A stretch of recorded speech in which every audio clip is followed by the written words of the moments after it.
Alright, in this video, I'm going to show you how to quickly perform/create a drum pattern using the Ableton Push. I'm going to first demonstrate and then later on I'll show you step by step how to do this. Alright, here we go.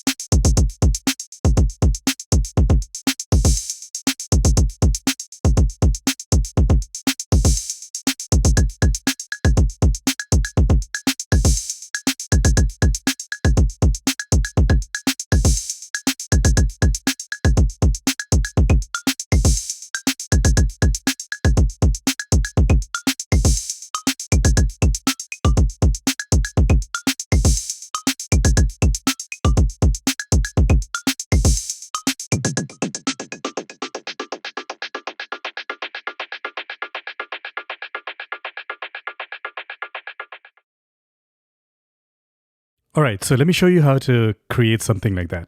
So firstly, I'm going to delete all this. So start from scratch.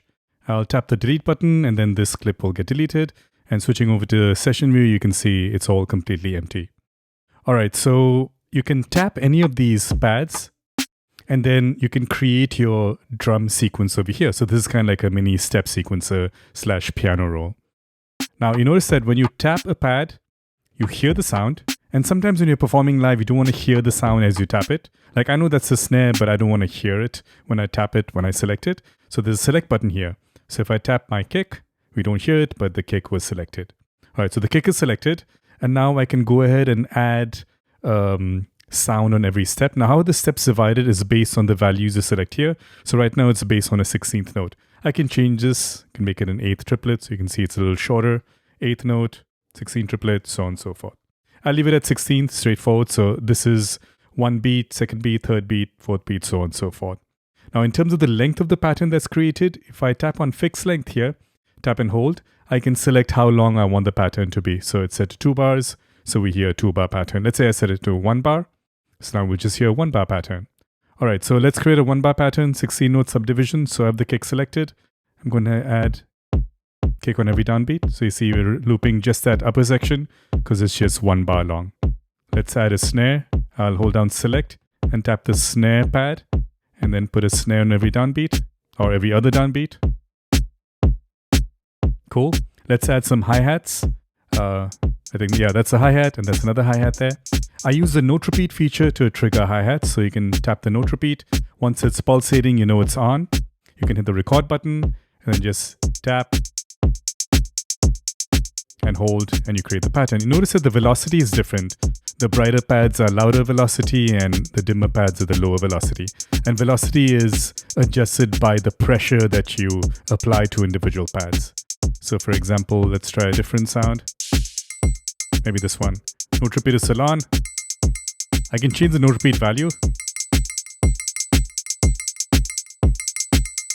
I can even change it while performing. And I can also record all that. Can get a little messy, but that's basically me performing that in. All right, next thing I did was to control the pitch of a particular sound. It's getting a little annoying. Let's mute this sound. You can tap M and tap a pad to just mute that. It still exists to unmute it. All right, so let's do something on this hi-hat. So this is the hi-hat pattern we're seeing now. I'm going to click on drum sampler and there's a transpose parameter here. If I tap any pad, I'll see all the parameters I can automate, step automate.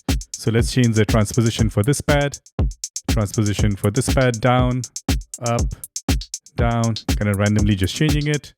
And you can hear variety there. Let's solo the sound so you can hear the changes. And then let's unsolo it.